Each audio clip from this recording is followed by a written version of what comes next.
Ante segante nyine ambao fo ambao barkada surtout anga tungarange aminu te sega anga émission yi partager la aminu te sega suggestion chili lama aminu be ladilika on dia anga jamunga tabulo nyimana kene na langa male munu sigile me France ani Guinée Équatoriale ambao fo ambao barkada amba irala kana be nyofe bi anga munu na anyala andana bismillah mne Jamil Bitar de fembi Jamil Bitar ambi fo uladaina ambe kla kay barkada bismillah lay ka biro kona bi ambe bedon kramato yana ka fo bela jelema assalamu alaikum warahmatullahi taala wabarakatuh wa alaikum salam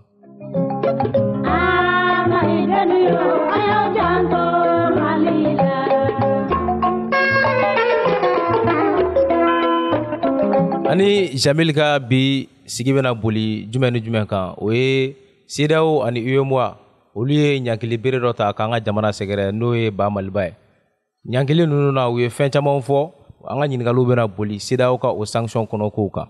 o kɔfɛ kɔlɔlɔ kun jumɛn nana ni sanction ye an bɛna kuma o kan ani kɔlɔlɔ jumɛn bɛ sanction in na an bɛna kuma o kan ani laɲini jumɛn bɛ se ka ta sisan pour que an bɛ se ka balo lafiya kɔnɔna la ka sɔrɔ sanction in ma degun lase maliyɛnw ma ani maliyɛnw ka cɛsiri kan ka kɛ jumɛn ye donc pour que sanction in bɛ se ka kunbɛn cogo min ka autorité dɛmɛ u ka baara taabolo ɲuman na ani o kɔfɛ an y'a ye k'a fɔ wagati la CEDEAO ye laɲini kɛ k'a fɔ ko Mali ka chronogramme présenté o la o chronogramme ko la assise nationale kɛla laɲini kɛra k'a daminɛ kalo 6 la ka se san 5 ma o kɔfɛ an y'a ye k'a fɔ ko chronogramme kura wɛrɛ taara présenté tuguni yanni sanction ninnu tɔnbili cɛ yala kun jumɛn nana n'o chronogramme kura tali ye ka yira o kɔfɛ an bɛna kuma juma nata la n'o ɲininen don k'a fɔ ko maliyɛn bɛɛ ka bɔ Mali kɔnɔna la ani Mali kɔ kan ani Jamil ka ɲininkaliw bɛna boli nin n'a ɲɔgɔnnaw de kan Jamil Bitar u ye CEDEAO ni UEMOA ye an ka jamana u ye ɲankili ta k'an sɛgɛrɛ yala an bɛ fɛ ka dɔn kun jumɛn de nana ni ɲankili ninnu yɛrɛ CEDEAO mɔgɔw ni ko CEDEAO mɔgɔw n bɛ kuma kɛrɛnkɛrɛnnen la chef d'État u ye ɲankili min ta k'a ɲɛsin an ka jamana ma olu yɛrɛ bolo camancɛla fanga légitimité t'a la donc ni légitimité t'a la o kɔrɔ ye an ka taa élection na teliya la pour que autorité bɛ sigi autorité min jamanadenw bɛ olu sugandi kala taa sira fɛ donc je pense que u ka fondement ye o de ye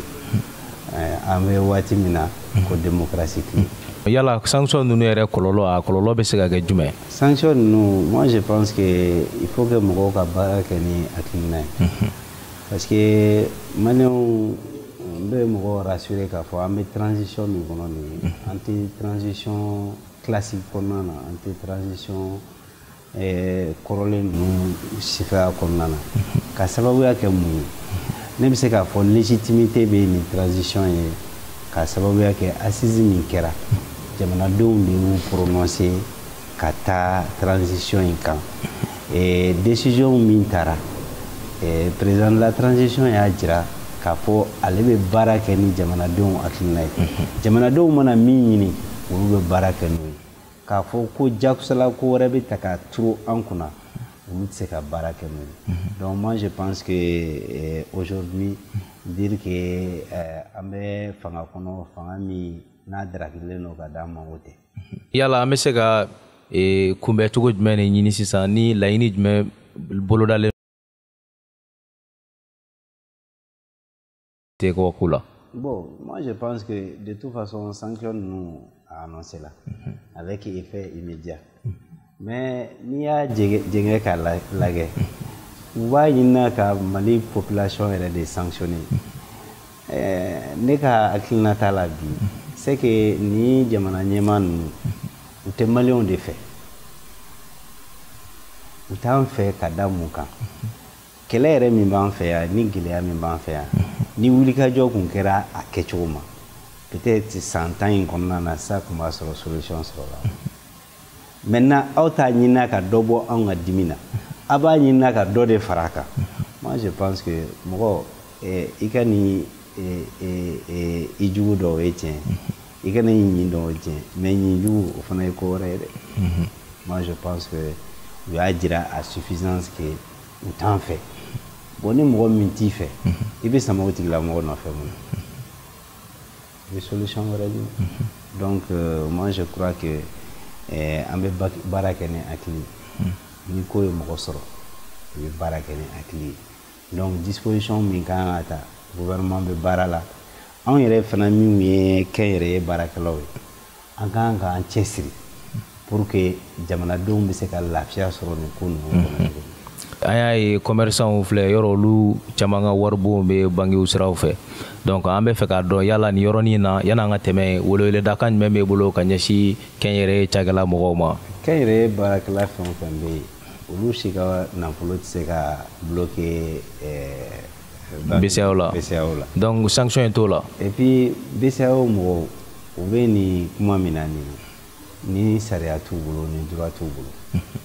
ka sababuya kɛ mun ye il faut que mɔgɔw k'a faamuya la troisième économie de l'UEMOA n'o ye Mali ye ni e yɛrɛ ye dankari i ka kuloma na a mɛn o mɛn i bɛ dafiri o dafirili bon je crois que UEMOA yɛrɛ b'a ka mort programme na dɔɔni dɔɔni donc moi je crois que mɔgɔw k'u hakili sigi mɔgɔw k'u hakili sigi dɔw ko monnaie ko mais n ko sanu de bɛ kɛ devise c'est-à-dire a bɛ kɛ garantie ye sanu feereli fana bɛ devise de lase Mali ma n'o ye dollar ni euro ni livre sterling ni fɛn wɛrɛw ye donc de toute façon on a des possibilités on a des initiatives moi je crois que il faut pas se faire peur. O taalen kɔfɛ ni assise ninnu jaabiw ye ka taa yira CEDEAO la an ka ministre des affaires étrangères ani ministre caman wulila ka bɔ yan u ye avion ta u taara Ghana ka taga a présenter bon o kɔfɛ an ye yanni sanction ka tomber an y'a kibaruya sɔrɔ fɛnɛ k'a fɔ ko chronogramme kura wɛrɛ taara min bɛ san 2 ɲɔgɔnna ko fɔ yala kun jumɛn nana n'o ye. bon o bɛɛ ye mɔgɔw ka kuma ye ne bolo peuple ye min décidé c'est entre 6 mois et 5 ans maintenant gouvernement de b'a ka sɔrɔ dɔn gouvernement de b'a dɔn k'a fɔ ko insécurité min bɛ yen a bɛ se ka kɛlɛ cogo min na gouvernement de ye chronogramme bɔ a ka bɔ cogo la a bɛ bɔ sɔrɔ kan a bɛ bɔ labɛn kan donc maintenant ninnu fɛn o fɛn b'a la k'an ka taa élection na an ka taa élection na mais élection tɛ se ka kɛ ni kasabi tɛ wa a tɛ se ka kɛ ni nafolo tɛ o a nafolo bɛ bɔ min jɔn de bɛna d'a ma a bɛ sɔrɔ cadre jumɛn kɔnɔ insécurité min bɛ yen o bɛ kɛlɛ la c'est que gouvernement bɛ effort kɛ la mais nin bɛɛ tɛmɛnen kɔfɛ mais bi o insécurité maramafɛnw min bɛ san kisɛ min bɛ san fɛnw min bɛ san mais nin bɛɛ ye wari de ye o nin wari ninnu o bɛ bɔ min tɔw de bɛna o d'an ma parce que n'i y'a jateminɛ n'a fɔra ko force Barkhane bɛ miliyari 1 dun tile kɔnɔna na a fɔ mais n'i ye o miliyari 1 n'i y'a jateminɛ a tɛ di maliyɛnw ma n k'a bɛ d'u yɛrɛ de la bon moi je pense que quelque part fɛn min t'i bolo kɔnɔna na i tɛ se ka sama o nɔfɛ donc gouvernement bɛ baara kɛ ni hakili de ye gouvernement k'a fɔ bi an bɛ se ka organiser 6 mois a moyen t'u bolo a fɛn wɛrɛ t'u bolo maliyɛnw yɛrɛ tɛ tila ka wuli k'a fɔ ko an tigɛra o la donc gouvernement bɛ taa ni hakili de ye donc maintenant sisan moi je pense que tubabuw ko ka jugement kɛ par contumace mais o kɔrɔ ye mun ye k'i juger k'a sɔrɔ i tɛ kɛnɛ min kan moi je pense que CEDEAO UEMOA ni cadre in kɔnɔna na sommet ninnu kun kan ka an ka gouvernement wele a ye na a ye san 5 min fɔ nin a y'a fɔ ni daduya min ye a ye na explication d'an ma n'u nana n'u ye explication di i m'a faamuya lahara ko tɛ koyi n'u ma aw convaincu aw b'a retirer a b'olu labɔ donc aw b'a ka décision ta mais ka mɔgɔ juger ten ça veut dire que fɛn dɔ labɛnlen tun b'i bolo i b'o ta dɔrɔn k'a turu a tigilamɔgɔ kunna e ma ɲininka kɛnɛ min kan moi je pense que aujourd'hui il faut que les gens comprennent que nin complot in a dilannen don complot de dilanna maliyɛnw contre la Mali autorités tɛ dɛ sɔrɔdasiw ka ko tɛ dɛ ni maliyɛn yɛrɛ ni mɔgɔ o mɔgɔ ni ko i ye maliyɛn i ka kan k'a faamuya ko hali kɛlɛ min b'an fɛ yan nin kɛlɛ in labɛnna de pour que an bɛ se ka to diɲɛ kɔnɔ cogo min na k'a sababuya kɛ dugumakolo fɛnw min b'an bolo ji min b'an bolo a tɔgɔ ye dugumakolo min b'an bolo nin bɛɛ ɲɛngoya bɛ dɔw la. An ka maliyɛn dɔw fana bɛ yen tuguni u faralen tɛ aw kan transition jukɔrɔma dɔɔni ko la yala i bɛ se ka weleweledakan jumɛn fɔ olu ɲɛna u kana fara aw kan pour que a bɛ se ka baaraw kɛ ɲɔgɔn fɛ. Mais tu sais, souvent, moi je suis surpris parce que jɛkulu sigilen u ko que pour la réussite de la transition. O fɔra. Bon, e bɛ fɛ fɛn min ka réussir i t'o kɛlɛ o. Mais a ye o mɔgɔ dɔw kelenw bɛ yen u ma sɔn ka taga sigi ka fɔ yen nɔ. Mais o bɛ mun jira c'est que i bɛ min fɔ ani min b'i dusukun na o tɛ kelen ye. Fanga o ye Ala ka fɛnw ye. Mais ni ne tɛ nin ti kɛ ni ne ma sɔn nin ti kɛ ni karisa tɛ nin ti kɛ o bɛɛ ye Ala ka kow ye. Moi je veux que maliyɛnw k'a faamuya an bɛ waati min kɔnɔna na sisan jugu dɔnlen don an ka mɔgɔ ko dabila an ka faso ko kɛ n'o tɛmɛna ni fanga ɲini min bɛ yen an bɛ jɛ k'a ɲini ni min ni min hakilinata ye kelen ye ni min ni min faamuyali cogo ye kelen ni jamanadenw sɔnna min ye fanga bɛ kalifa o la. Moi je pense que aujourd'hui nin kan ka maliyɛnw souder c'est dans la difficulté que peuple bɛ ɲɔgɔn minɛ mɔgɔw bɛ yafa ɲɔgɔn ma an kan ka yafa ɲɔgɔn ma ka daminɛ Modibo tile mɔgɔw la ka na se fo sisan minnu bɛ balo la an bɛɛ ka yafa ɲɔgɔn ma o kɔrɔ tɛ ko an ɲinɛna o dɔ kɛra bɛɛ la dɔ kɛra bɛɛ fa la dɔ kɛra bɛɛ mɔkɛ la etc. Mais on ne peut pas faire des règlements de compte nin cadre ninnu kɔnɔna la. C'est pourquoi j'en appelle au patriotisme de tout le monde. Jamana in ye an bɛɛ de ta ye i m'a faamuya. Jamil Bitar tɛ foyi ye an bɛɛ bɛ bɔ diɲɛ na Mali bɛ continuer i y'a faamuya mais an ka faamuya k'a fɔ ni sisan ni Bitar ka kuma n'a m'i diya o ye fɛn wɛrɛ ye o ye fɛn wɛrɛ ye mais Bitar ko tɛ bi o ne bɛ kumana faso de ye ne tɛ kumana n yɛrɛ ye parce que ni ne yɛrɛbakun ko de don peut-être que ne tɛ sɔrɔ nin cadre kɔnɔ yan mais mɔgɔ kelen ka sɔrɔ tɛ sɔrɔ ye jamana de important bɛ ni nin bɛɛ lajɛlen ye an ka taa o cadre kɔnɔna. Kelen don ka mobilisation générale lo mɔgɔw bɛɛ ka bɔ maliyɛn bɛɛ ka bɔ pour que ka Mali tigiya yira Mali kɛlɛya yira yala weleweledakan jumɛn b'i bolo. Je crois que a yɛlɛmana ka kɛ meeting ye place de l'indépendance la donc ni Ala ye juma ɲuman jira an na k'a fɔ nin tɔ ye nin nin tɔ ye nin o tɛ maliyɛn bɛɛ lajɛlen de welelen don an bɛɛ ka kan na. S'il faut même que podium t'a la k'an bɛɛ ka kɛ duguma an bɛɛ jɛlen bɛ n'a ye ka sababuya kɛ mun ye an bɛ faso ko de la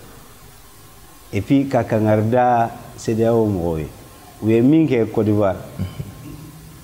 an tɛ fɛ a ka kɛ Mali la dɛ n'u bɛ fɛ k'an ka jamana ci u tɛ se k'a ci dɛ fo n'u taamana an suw kan. U ye mun kɛ Côte d'Ivoire? Côte d'Ivoire olu de ma bombardement kɛ ka tila ka na Laurent Gbagbo ta ka bɔ yen ka Alassane Dramane Ouattara sigi a ma kɛ bɛɛ ɲɛna contre la volonté du peuple ivoirien. Donc u bɛ fɛ k'o ɲɔgɔnna de tenter Mali la. Alassane ka plan kɛlenw tɛ u m'a fɔ ko force attentive b'u bolo ko prêt à intervenir. Mais n'u k'u bɛ se Kati wallahi billahi talahi fo n'u ye 20 millions de Maliens fo n'u y'a bɛɛ faga. Mais ça c'est quoi? Ni hali ni Asimi ko bi ko an bɛ taa élection na sini sɔgɔma ni Maliens ko k'u tɛ taa o CEDEAO mɔgɔw de bɛna taa voter Maliens ya mais c'est ça le grand problème. Et puis e ko mun banna ka taa Assisi la u y'u ka bɔli min kɛ devant l'ambassade de France monument ni kɛrɛfɛla la monument des martyrs oui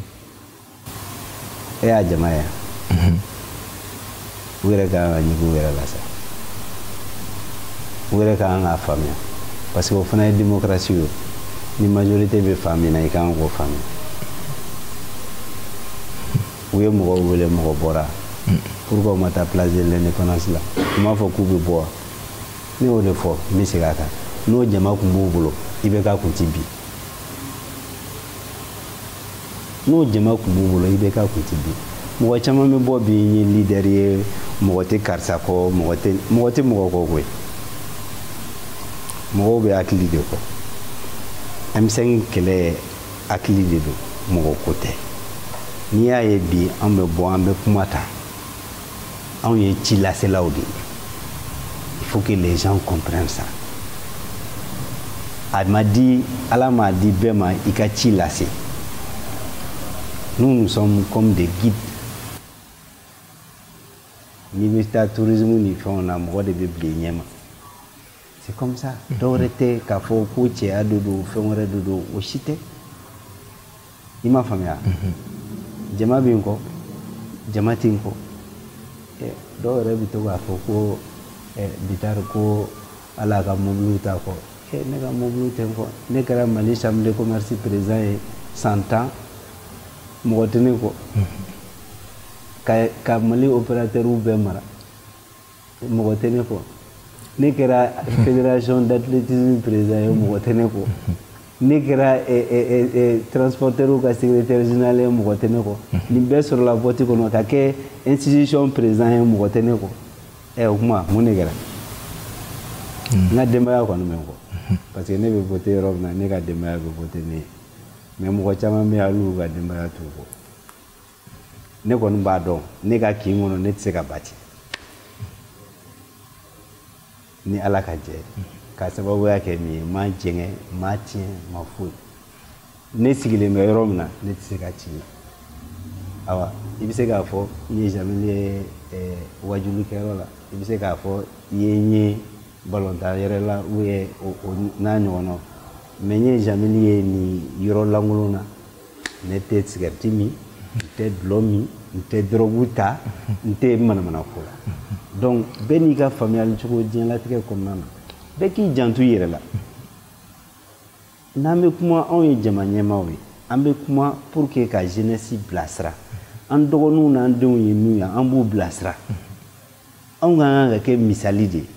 ka mɔgɔw kala ɲɔgɔn na mɔgɔw ka se k'a fɔ karisa bɛ tan karisa bɛ tan mais ni ɲami tɛ mɔgɔ min kunkolo la si tɛ mɔgɔ min kunkolo la e k'o fɔ e ka ɲami sɔrɔ o kunkolo la ne kunkolo ye si t'a la ne ko e bɛ ɲami bɔ a la sisan i bɛ se ka bɔ a la moi je pense que il faut que an k'o dabila an ni ɲɔgɔn cɛ an kana ni argument sérieux ye jamana bɛ se ka bɔ développer cogo min na mais k'a fɔ an ka taa élection na an ka taa élection na an ka taa mais ni élection ko de don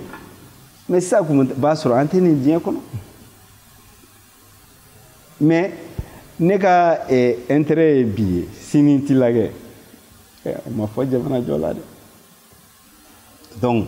c'est pas parce que pouvoir min bɛ en place qu'il faut obligatoirement caresser dans le sens non ni min ma ɲi don min na an yɛrɛ b'a fɔ an b'a fɔ ne y'o de fɔ bi ni autorités ko u bɛ taa élection na sini sɔgɔma peuple min ko ko 6 mois à 5 ans o peuple kelen o b'u sɔrɔ ɲɛ o man jugu ni CEDEAO ni France ka fɛn ye moi je crois que on a une chance aujourd'hui cette chance c'est que mɔgɔ min bi kɛlɛ la civil tɛ se ka nin ɲɛnabɔ bi koyi moi j'ai dit civil tɛ se ka ɲɛnabɔ donc a solution bɛ sɔrɔsiw de bolo a b'u bolo pour l'instant mais taalen ɲɛfɛ jateminɛw bɛna kɛ o an taara élection na o b'a sɔrɔ jamana basigira maintenant jamana kan ka développer cogo min na ça c'est le génie du politique o fana o hakilinaw bɛ yen o tɛmɛnen kɔfɛ an ye assise nationale la Mamadou Diko ka mɔgɔw u ma taa bon kɔfɛ semasi tilala ka bɔ ka déclaration kɛ donc u ma assise résultat ninnu yɛrɛ kɔni bon yala aw ni Diko cɛ relation a bɛ cogo di komi bi Diko ye n kɔrɔ ye n ka alimami ye n karamɔgɔ de don i m'a faamu politique ma ne ni Diko jɛ et aux relations ça demeure et ça va continuer ne ka sɔrɔ M5 kɔnɔna na ala sababu Diko sababu donc mɔgɔ t'i ɲinɛ olu bɛɛ kɔ mais maintenant semasi o fɛn wɛrɛ o bɛɛ ye ko wɛrɛ accord politique bɛ ne ni semasi cɛ mais baaraw taabolo peut-être que différence b'a ni ɲɔgɔn cɛ bi mais o kɔrɔ tɛ ko an bɛ ɲɔgɔn juguya la i m'a faamuya n ye kawoji nɔnabila kɛ o ne yɛrɛ den de dabaden tɛ wa min y'a remplacer semence la awɔ Yusuf n den de don a bonya bɛ an ka jamana mɔgɔ dɔw y'a yira k'a fɔ ko premier ministre n'o ye Choguel ye a bɛ discours kɛ vraiment a ka discours caman bɛ yen a bɛ maliyɛnw ni ka kuma yɛrɛ fɔ i n'a fɔ a taara minnu fɔ Nations Unies na i n'a fɔ a ye min fɔ Genève mais u y'a yira k'a fɔ ko a bɛ discours minnu kɛ sisan c'est pas des discours rassembleurs ko a bɛ kuma ni critique le ka Modibo Keyita ka wagati la gosi donc o mɔgɔw fana wulilen don tuguni donc yala i bɛ se ka hakilina jumɛn mun fɔ o yɔrɔ la non ne bɛ min fɔ maliyɛnw ɲɛna mɔgɔw kana ko ta ka ka a kolosa ɲɔgɔn na ten ne bɛ min fɔ nin mɔgɔ si tɛ mɔgɔ si ka mɔgɔ ye ala ye fɛn dɔ kalifa bɛɛ lajɛlen na ko bɛɛ n'a waati de don ni Choguel bɔra ka discours tenir sisan ni discours jɛngɛlen de don a bɛ lakilen cogo min na an b'a lakilen bonya kɔnɔna na ni ne kumana sisan ni ne ye fɛn fɔ fɛn min man ɲi a bɛ se ka lakile ka ni hakili jira ɲɔgɔn na mais o kɔrɔ tɛ ko parce que an bɛ to k'a fɔ ni n donna mɔgɔ min gasi la o ka yafa ma mais a fɔ cogo bamanankan na o y'o de ye mais dɔwɛrɛ tɛ o y'an yɛrɛ taabolow ye i m'a faamuya anw faw ye Modibo tile mɔgɔw ye mais aujourd'hui ala y'anw ni waati dɔ bɛn tiɲɛ ka galon mais waati bɛɛ n'a réalité de don mais Modibo aujourd'hui qu'on le veuille ou pas il était visionnaire franc malien créé li c'était une vision ani usine ni mais tout ça c'était des questions de vision ka franc tubabu gɛn ka bɔ an fɛ yan depuis Modibo tile la n'o de kɛra bon an t'o baaraw kɔnɔ sisan moi je pense que il faut pas que mɔgɔw ka essayer ka ko sogolo ɲɔgɔn kan quoi Choguel ye maliyɛnw ka ciden de a b'anw de ka ci la i m'a faamuya ni min jɛngɛna an b'o tilen mais an ka taa ni jamana hakilina ye mais i m'a ye dɔw b'a fɔ ne ye Modibo mɔgɔ ye ne ye Musa mɔgɔ ye ne ye ATT mɔgɔ ye ne ye nin ye ne ye Beka mais tout ça là an k'o bɛɛ to yen parce que an bɛ faso ko de la sisan il faut qu'on trouve la solution an bɛ se ka bɔ nin diɲɛ in kɔnɔ cogo min o de kɛra sababu ye ni assise nationale de la refondation nana bon o min nana nin ye sisan an ko que ça ne doit pas être une réunion de plus c'est pourquoi on a demandé que résolution ninnu a ka kɛ exécutoire ye mais an kana fɔ ko Choguel mais ne bɛ min f'i ɲɛna Choguel yɛrɛ ka ani Musa Tarawele ka ɲɔgɔn ye mais a ma kɛ waati jan na koyi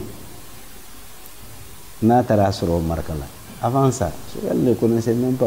n bɛna secret dɔ di maliyɛnw ma bi mɔgɔw tulo bɛ na Choguel kɛra anw Russie kalandenw ka secrétaire général ye Union soviétique à l'époque Russie ko kuma tɛ dɛ i y'a faamuya n bɛ min f'i ɲɛna a kun man di Musa Tarawele n'a ka mɔgɔw ye Choguel ka kɛ secrétaire général ye anw de y'a kɛlɛ kɛ a don wallahi ne bɛ min fɔra maliyɛnw ye mɔgɔw tulo bɛ na Russie kalandenw caman bɛ yen minnu tulo bɛ na donc Musa était contre ça Musa personnellement je peux pas le dire mais Musa ka mɔgɔw man d'u ye Choguel ka k'a ye donc ni min ye i ye min mɛn baladen da la bala b'a ka kuma don tiɲɛ ka gɛlɛn bon donc mais bɛɛ n'i ka vision de don diɲɛlatigɛ kɔnɔna na ne filɛ nin ye Sékou Touré kɛra ne ka idole ye ka tɛmɛ n tun b'a ka discours ta n b'u kalan n b'u biche tout ça là mais bɛɛ n'i ka faamuyali cogo Jerry Rawlings tout ça là ça c'est des gens que j'ai beaucoup aimé et respecté Fidel Castro ni mun bɛ n dɔn komi so ye n ka taabolo ye so dakamana min n'i b'a ye ne ka so a tɔgɔ ye Fidel Castro mais pour vous dire c'est-à-dire bɛɛ n'i ka diɲɛlatigɛ la peut-être que Choguel a vu quelque chose à Musa Traoré mais ne ni Musa Traoré denw ye kalan kɛ o Asa ni ne ye kilasi kɛ o Igor fɔ Idi ni ne ye kilasi aux gens bɛɛ n'i ka faamuyali cogo ne taara Musa fɛ yen ne tun bɛ kulɔti de don mais o tɛ se ka ne kɛ karisa mɔgɔ mais tout ça la vie là elle est courte bi an bɛ faso ko de la Ala kana nkalon da i la min ni tiɲɛ bɔlen don amina bon mɔgɔw y'a ye k'a fɔ ko 2012 wagatiw la bon mɔgɔw wagati min na o mouvement wulila mɔgɔw nana Jamil ka yɔrɔ attaquer parce que mɔgɔw kun ma Jamil ko faamu ko yala kunu Jamil ne bi Jamil ko parce que u y'a ye k'a fɔ Jamil ka kun ye min ye kunu u ye min ye bi kun m'o ye kunu de wa ou bien mun de nana ko Jamil yɛrɛ kɛra leader ba ye tan ka fɛn kɛ mɔgɔ min ni réputation bɛ ka monter quoi. Bon, moi je crois que bɛɛ n'i ka faamuyali cogo diɲɛlatigɛ kɔnɔna na mɔgɔw min bɛ ne dɔn je pense que olu bɛ se ka kuma ne kan ne ye burusi kɔnɔ den de ye ne wolola burusi kɔnɔ ne mɔna burusi kɔnɔ ne mɔna dans la pure tradition malienne i m'a faamuya mais n'i ma gɛrɛ mɔgɔ la i tɛ se k'a dɔn i y'a faamuya mɔgɔ caman bɛ se ka mɔgɔ kɛ mɔgɔ jugu ye k'a sɔrɔ i t'a dɔn mais n'i gɛrɛla a tigi la n'i ye opinion min sɔrɔ n'i ye hakilina min sɔrɔ a tigilamɔgɔ kan o de ye a ɲuman ye mais e ni mɔgɔ ma jɛ k'a bisigi k'a essayer k'a lagosi k'a essayer ka kuma fɔ n'a ye bon o fana ye hakɛ dɔw ye mais ne bɛ faamuyali sɔrɔ a la ne yafalen don bɛɛ lajɛlen ma o ye ne ka biɲɛw détruit Ala de y'a di ne ma ne ka cɛya tɛ ni o Ala kelen n'o kɛra sababu ye sababu bɔra o kɔnɔna na k'a tiɲɛ se que a tiɲɛ waati kun sera mais o Ala kelen in bɛ yen o Ala kelen de ye masa ye a bɛ se k'a lasegin tuguni ne limaniyalen don ne dalen b'a la n dalen b'a la fana k'a fɔ n bɛ sa i ma faamuya ko mɔgɔ si tɛna diɲɛlatigɛ in kɔnɔna na k'i tɛ taa don dɔ la n bɛ fɛ ka min fɔ bi u bɛ k'a yira k'a fɔ i bɛ ka baara minnu kɛ bi vraiment danaya baaraw don jigisigi baaraw don ko o changement in nana cogo di de nin ye ne taabolo ye peut-être que mɔgɔw de bɛ se k'a faamuya cogoya wɛrɛ ma n'i y'a ye ne kɛra Mali chambre de commerce président ye n bɛ hakili jigin de kɛ peut-être que commerçant détaillants u tulo bɛ n na olu de ne Ala sababu olu sababu olu de ne jakusa pour que ne bɛ se ka kɛ candidat ye mɔgɔw tulo bɛ n na Ala ma hinɛ ne ba la o y'a sɔrɔ u ye kalo 3 kɛ ne nɔfɛ pour que ne bɛ kɛ candidat ye ne ma sɔn komi mɔgɔw b'a dɔn week-end o week-end ne bɛ taa san n bɛ taa n ba lajɛ k'a fɔ an bɛ kuma téléphone na o tɛ dɛ ne tun bɛ n ka mobili ta n yɛrɛ b'a boli n bɛ taa musokɔrɔba fɛ an bɛ heure damadamanin kɛ ni ɲɔgɔn ye an bɛ dumuni kɛ an bɛ yɛlɛ n bɛ segin ni n taara ni min ye n b'o d'a ma n bɛ segin o taara ne kɔn ne ba de fɛ n bɛ segin a kan a détaillant dɔw bɛ yen u bɛ balola bi ne donna k'u sigilen sɔrɔ an ka du kɔnɔ o don o y'a sɔrɔ mɔgɔ caman ye laɲini kɛ n fɛ ko n ka kɛ candidat ye ko bɛɛ n'a fɔ waati donc Djibi Tall n'a tulo bɛ n na Djibi Tall ye n kɔrɔkɛ ye a ye n wele a fɛ yen siɲɛ caman n tun ma sɔn peut-être que ale de ye nin sira du kɔrɔ u taalen musokɔrɔba fɛ yen ne taalen u sɔrɔ yen ne donna ne ɲɛ b'u la u ko musokɔrɔba ko ne kana kuma ko n ka don so ne ka candidature a waleyala o don de chambre de commerce la parce que musokɔrɔba ko ni jama bɔra i nɔfɛ waati min na u bɛ to jama ka bolo kan ne ko n ko mama n k'a bɛ n ka baara a bɛna fiɲɛ don a la a ko fiɲɛ foyi tɛ don a la ne de y'i wolo n'o jɛlen bɛ n'o finnen bɛ i y'a faamuya i bɛ kɛ candidat ye n'i kɛra candidat ye Ala b'a d'i ma ni Ala ka jɛ ye ne bɛ Ala deli musokɔrɔba ne sigilen n bɛ kuma ni Ala ye mɔgɔw tulo bɛ n na peut-être a fɔli man ɲi mais musokɔrɔba y'i sin de ta k'a da ne kunkolo kan n den bɛ dubabu k'i ye ni président kelen i b'a kɛ Mali commerçant détaillant mankan min kɛra a la bɛɛ lajɛlen y'a ye mais a labanna Ala ta la ne ye san 10 de k'a kɔnɔna i m'a faamuya ni ne tun ye mɔgɔ jugu ye détaillant tɛ wuli ka na ne nɔfɛ mais détaillant fana ka wuli kana ne nɔfɛ o y'a sɔrɔ transporteur sababu parce que ka Mali poste de contrôle ka gɛlɛya wuli ka bɔ transporteur kan ne y'a kɛlɛ kɛ ne de tun b'a kɛlɛ ɲɛma a don tile ma i y'a faamuya sotarama parantiw u b'a fɔ ko mun ye dɔrɔgutalaw ni juin ni fɛngɛw olu de tun bɛ ne garder a don anw de y'a kɛlɛ kɛ an ye kɛlɛ caman kɛ dɛ mais i b'a dɔn adamaden bɛ ɲinɛ joona adamaden bɛ ɲinɛ joona mais bɛɛ n'i ka faamuyali cogo ne ni ATT jɛra ne ni ATT ma jɛ nata la an jɛra fasoko in ne ni Choguel an bɛ fasoko de la an tɛ dɔ wɛrɛ la mais nin baara in bɛɛ kɔnɔna na ni ne kun ko n bɛ fɛn ɲini n yɛrɛ ye sisan a b'a sɔrɔ kuma wɛrɛ bɛ fɔ min ni si tɛ kelen mais ne ma deli k'a ɲini n yɛrɛ ye mais ni Ala b'i sɔn a b'i sɔn Bitar Transi ne bɛ hakilijiginw de kɛ ATT bɛna fanga la waati min na o y'a sɔrɔ Bitar kun kɔgɔlen dɛ tiɲɛ b'a galon moi j'étais la première compagnie dans la sous-région a waati tile mais juguya hasidiya ani ɲɛngoya ni fɛn wɛrɛw nana don a senkɔrɔla la a nana kun cɛ mun na marché ko kun tɛ koyi n ko mɔgɔw de bɛ don a kɔnɔ n ko marchandise de bɛ ta mais tout ça n'i y'a jateminɛ Ala de bɛ mɔgɔ sɔn Ala de bɛ se o de la n ko maliyɛnw ma bi an ka hakili sigi a faamuna an ka hakili sigi pourquoi wallahi Ala t'a yɛrɛ sɔsɔ doni min mɔgɔw b'a miiri ko a dalen b'an kun ko an tɛ s'a kɔrɔ an bɛ s'a kɔrɔ parce que Ala t'a yɛrɛ sɔsɔ Ala k'an s'a kɔrɔ amina yɛrɛ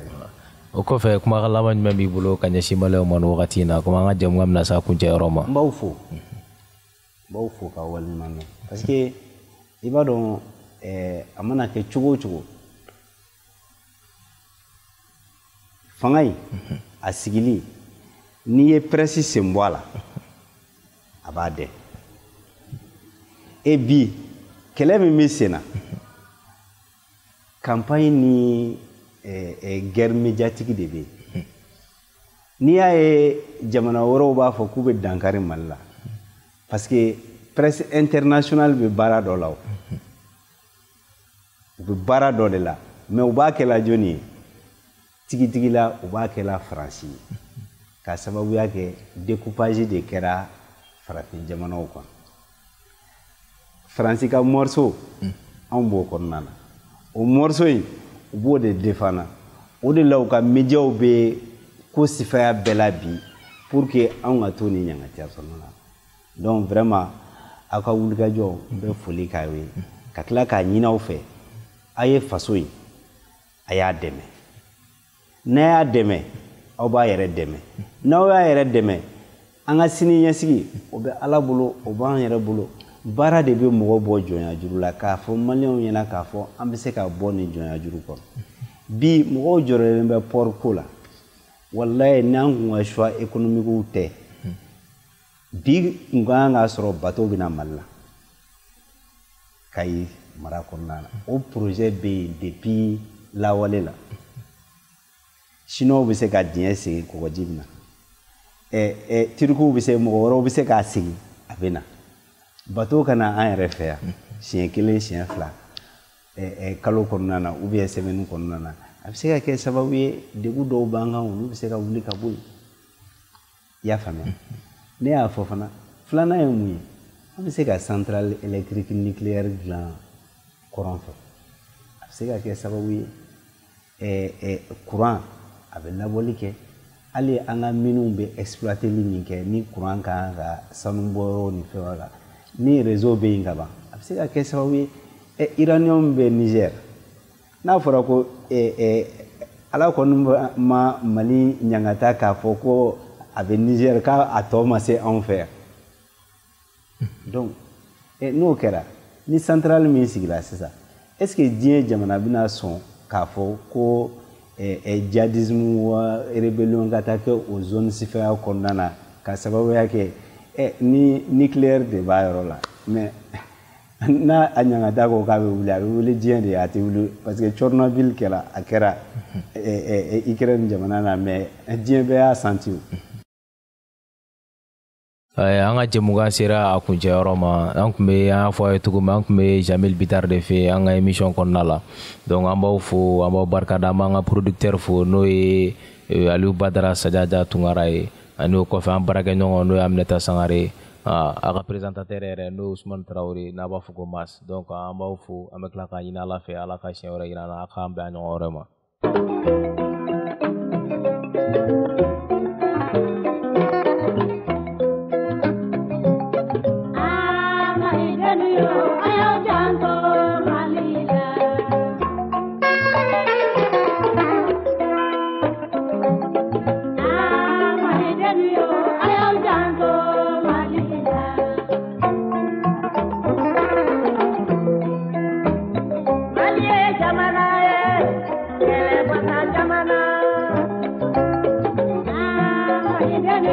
Ayo jangan